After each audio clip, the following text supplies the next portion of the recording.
Hello and welcome back, everyone, to Rocket Rabbit Commentaries run-through of Wizard of Legend. And we are resuming our first run as we still have to go through, the Wind Fortress. Each run is divided into 4 segments. Three of the elemental dominions that you'll go through, and then the final gauntlet against Sura. Sura himself is not something I want to go into right now. I instead want to go into the theming of the elemental places that we end up going through, specifically because it's going to bite me in the butt a bunch later on. Note that I don't actually have the best track record when it comes to avoiding damage against even the most basic of the Chaos Warriors. It's because I've never bothered to learn how to deal with Chaos Lancers specifically. Yeah, as annotation Gerdat makes clear here. Son, you got an apple on your head. Might even be a tomato. No, it is not an apple. It is knitting yarn. That is the tailor. If you want to talk to the tailor, you can spend 100 gold, as well as, I think it's 20% of your maximum life, in order to increase the effectiveness of your of the bonus of your current wizarding robe, which in our case would, because we're running the avarice robe, would increase the amount of chaos gems and gold we get from encounters. Encounters, right. To be perfectly honest, I don't ever actually go for the tailor bonus. I have only ever gone for the tailor bonus for avarice, I think, exactly once. And during that one time, I was fairly convinced by the time that I saw the tailor that I was just going to be clearing. I was just going to be clearing it. So the additional chaos gems were, quite nice for me to attempt to get. Taylor, the tailor. I don't think his name is Taylor. Like Taylor versus Tailor.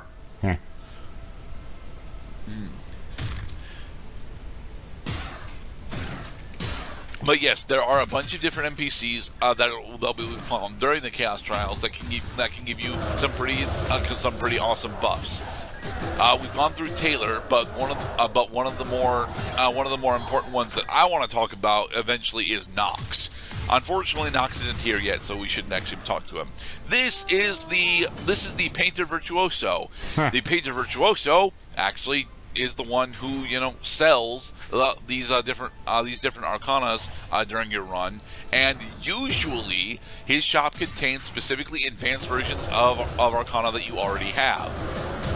Buying the advanced versions of the arcana is almost always recommended if you like the arcana that you currently have, because getting the enhanced versions of it will make them slightly better. For example, we bought the advanced version of Wind Slash, which I think grants it an additional hit during its combo, as well as gives it a slight damage buff. I think it's like 10%. Unfortunately, percentile damage buffs in this game are not nearly as good as they're supposed to be, because if you'll notice, a lot of our damage is single digit. Like, with the exception of Exploding Fireball, we don't really do all that much damage, and this will be constant with our abilities throughout the entire game. Irregardless of what arcana style we're using. The only real exceptions to this are specific arcana, like Exploding Fireball itself. But a good portion of arcana actually have really low base damage, so you need to stockpile a bunch of percentile bonuses before having percentile bonuses at all actually makes it worthwhile. I mean, it is amazing how much activity they can cram in quick succession. Like you said, that damage is typically inflicted in single-digit integers, but it's the sum of the damage applications that makes a complete attack. Right. Not to mention how freaking fast everything moves in this game. It's impressive, really. Mm-hmm. And to be perfectly honest, when you're actually really good at this game, the sheer speed that you can clear encounters with, and the I've mentioned this a lot going through Burnout Paradise, but I tend to really enjoy games where the adrenaline that is being played out on screen is something that actually translates it directly into my out of game experience, and Wizard of Legend does that expertly well. As annotations Gerdat mentions here, by destroying pieces of the scenery throughout the level, you can actually gain both Chaos Gems and additional gold that way. They are very rare drops, mind you, but it's still definitely worth hunting for gold and Chaos Gems that way, instead of, just passing them up. Crash Nightacoot. We got a glove. The combo gloves, which gives us an additional hit on our basic attack combo. No. And we also bought a health potion. As pixelated as everything looks, it is also an accomplishment just to recognize the objects that they're drawing. And that was indeed a pair of gloves. Alright, Shuu. Let's see how poorly this goes. Wind Sovereign Shuu.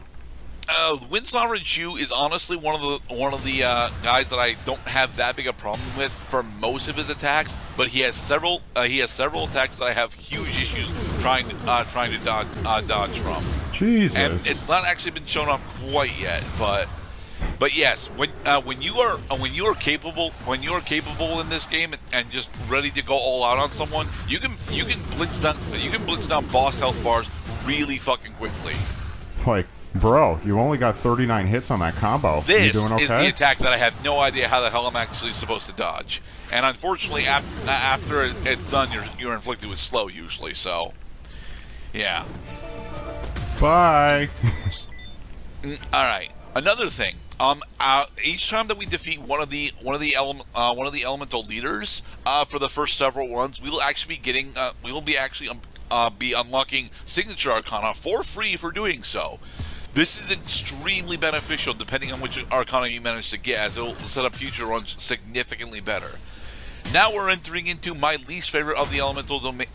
This is actually not my least favorite of the elemental domains, but it is my least favorite of the bosses. Oh, watch your step. The Thunder Fortress. The Thunder Fortress, to be perfectly honest, looks extremely dull because, we're constantly in a thunderstorm, and, we've got all this illumination based on lightning lamps. There is, some sci-fi stuff going on with our magic setting. Also, Doki the Banker. I will never fucking use this. And it's sad because Doki the Banker, honestly, if you bother to stockpile up your gold, will give you a really good Chaos Gems playout. Unfortunately, that's never honestly all that much. It never honestly feels worth it, because despite the amount of Chaos Gems that you're getting, you're trading in steroids that you can use for this run in order to get it. So, you usually end up sacrificing your run in order to get additional Chaos Gems. Yes, strike. At least when you're only as good as I am. So you don't necessarily have to make every choice in every deal that's presented to you. Right. You should especially be wary of characters that love gold but have horns on their head. This fellow, on the other hand, have enough gold for these. He can't wait to paint you a pretty picture. Flying orbs of doom. No, very much doom. Yes. One thing that will become clear as we're going through here is that I absolutely love the high damage projectiles that have got a shitload of knockback on them.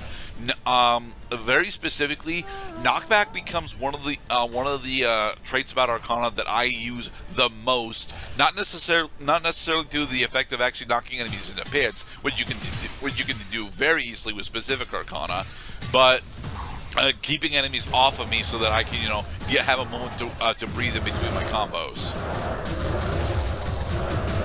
I mean, that is when there's not so much freaking fire on the screen that you can't even tell if you're being hit or if you have a moment of opportunity. That is Earth's Grasp. It is Arcana that I will never actually end up using because I don't like it.